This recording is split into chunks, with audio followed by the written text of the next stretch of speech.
falar um pouquinho a respeito do... Por que tem mulheres que odeiam, não necessariamente MGTOW, odeiam e atacam MGTOW, mas não só MGTOW, assim, homens que podem nunca ter escutado falar a respeito ou ter pesquisado a respeito, mas que seguem o estilo de vida. Por que elas odeiam esses caras e por que elas atacam esses caras? Na verdade, isso era uma consequência um tanto que inevitável, porque tu não pode ficar durante anos, ano após ano, década após década, piorando o contrato de casamento, né? Estragando o contrato social entre os sexos e colocando cada vez mais responsabilidade nas costas do homem, isentando a mulher de responsabilidades, condenando cada vez mais o homem pelas transgressões ou pelas supostas transgressões dele e inocentando as mulheres cada vez mais das transgressões e também dos atos falhos dela. Então imagina o seguinte, é que nem o Raging Gold Eagle falava, né? O casamento no último século, na última metade do século, é como se fosse um cargo numa empresa que cada ano que passa a tua jornada aumenta, os teus benefícios são cortados, o teu salário ou ele fica congelado, estagnado, ou ele é reduzido, e tu começa a receber cada vez mais responsabilidades, cada vez mais atribuições. Sem contar que começa a colocar um monte de política insuportável de RH pra te ferrar, entende? Então basicamente isso que se tornou o casamento. Era inevitável que os homens fossem dar as costas pra isso e começassem a arranjar outra coisa pra fazer na vida deles. Independente de ser MGTOW ou não, saber a respeito, tem caras de outros grupos que também tomaram essa decisão e seguiram esse caminho. Mas enfim, por que elas odeiam? Por que elas atacam esses homens? Ora, é muito simples quando tu para pra pensar no longo prazo. É porque basicamente o golpe delas foi descoberto. O golpe foi descoberto, compreende? E elas querem tentar silenciar quem descobriu esse golpe e está tentando alertar outros homens. Vamos lá, a gente pode pegar 3, 4 gerações atrás, mulher casada com 20 anos. De repente elas começaram a casar com 25, de repente elas começaram a casar com 30, agora tem a aberração de quererem casar com 35, algumas até com 40 casando, achando que vão ter filho, falando, não, eu quero ter 2, 3 filhos, eu tô com 40 anos e agora eu vou encontrar o homem perfeito, né, o gado de valor. Mas enfim, conforme isso foi passando, isso foi acontecendo, cada vez mais foram normalizando. Veja bem, há muitos anos atrás, muitas décadas atrás, uma mulher com 25 que não era casada já era considerada uma encalhada, já era considerada uma velha. Com o tempo, foram normalizando cada vez mais essa ideia que não, a mulher também pode se casar com a mesma idade que o homem se casa, se o homem pode ter valor quando ele é mais velho. Não, é normal a mulher ter filho mais tarde, não importa se vai ter problemas de saúde, a mulher ou a criança ao tentar dar à luz, não importa se não vai nem conseguir engravidar. Isso foi normalizando cada vez mais. Não foi só uma mudança nas leis, foi uma mudança no comportamento. Então veja lá, tem 2 frontes atacando os homens. Primeiro é o fronte biológico, que o instinto e a biologia do homem tá falando, porra, mas a mulherada quer casar cada vez mais tarde, elas não são mais tão jovens, não são mais tão atraentes ou férteis, entendeu? Por que eu vou querer pagar esse preço do casamento? Por que eu vou querer casar ou ter filhos com elas? E também tem a parte das leis. O cara que não é burro, ele pega e começa a pesquisar um pouco, ele não vai simplesmente assinando um contrato sem ler as entrelinhas. Então veja, era inevitável que isso fosse acontecer, que homens iam começar a dar as costas, só que o detalhe é o seguinte, né? Também tem outra coisa, né? Tem um termo que o Rollo Tomassi utiliza, que é o betas in waiting. Isso eu lembro muito bem lá da época daquele seriado Friends, e tinha outros seriados na época, que tinha aqueles círculos de amigos, na qual a mulher falava assim pro amigo Betão, né? Pro amigo beta orbiter dela, né? Ela falava, não, mas tipo, se eu estiver solteira com uns 30 anos e tu estiver solteiro também, vamos casar e vamos fazer filho? Compreende? Isso daí é um negócio tão forte que eu tenho conhecidos na minha vida pessoal que caíram nesse golpe. Compreende? A mulher lá com 18, 20 anos estava lá festando, namorando outros caras, e daí quando chegou próximo dos 30, arranjou um outro amigo do círculo, que era um betão, casou e fez filho com ele.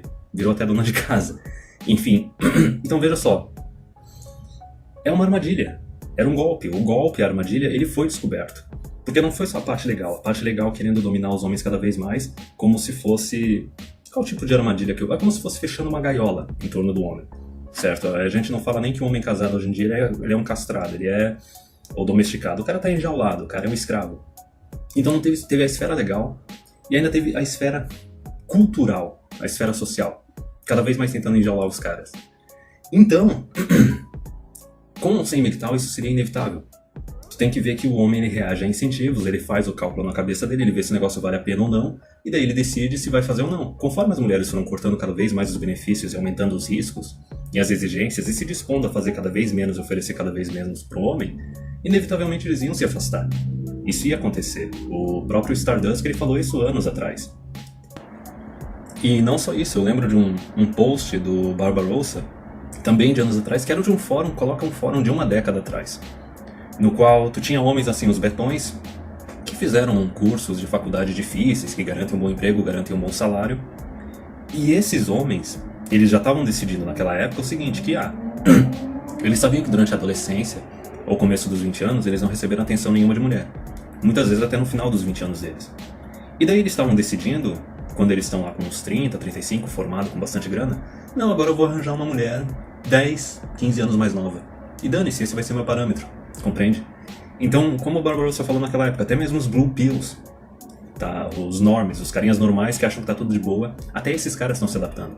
Até esses caras estão reconhecendo uma oferta que não é uma oferta boa e simplesmente dizendo não.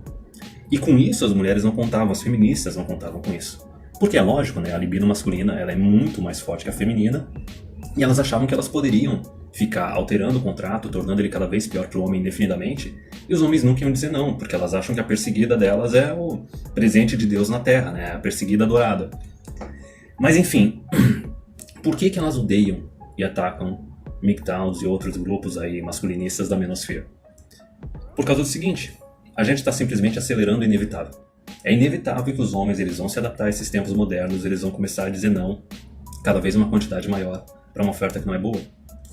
Só que o detalhe é que a gente está acelerando o processo. O incêndio já está ocorrendo, a gente está só jogando gasolina em cima do incêndio. Quando tu está dizendo não para essa oferta atual, tu está dizendo não para uma mulher oportunista e egoísta que resolveu deixar para só se comprometer com alguém depois dos 30, só pensando na provisão, só pensando no dinheiro, só pensando na utilidade que você traria à vida dela. E não só isso, né? Tem outros detalhes. Ela pode trair, pode pedir o divórcio, etc.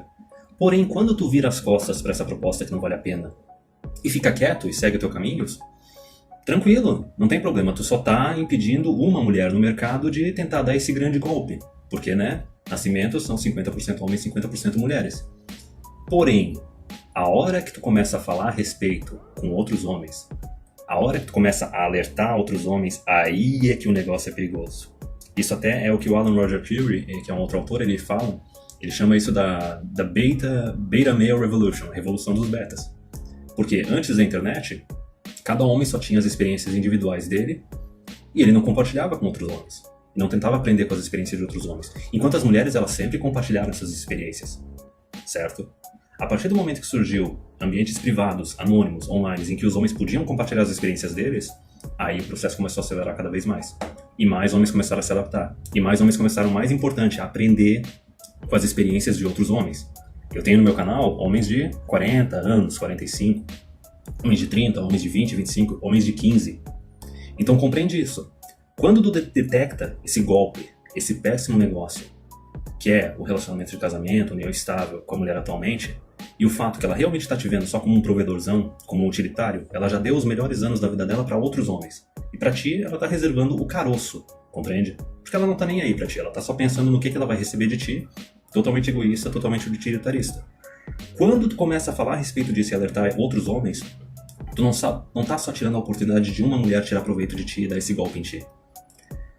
Tu tá tirando a oportunidade de outras mulheres poderem dar esse golpe em ti. Para cada homem que tu alerta a respeito desse golpe, tu tem menos uma mulher no mundo que vai ter aquele plano B, plano C, plano D, de, se ela não conseguir o alfa que ela queria na vida dela, ela pode tentar arranjar um betão.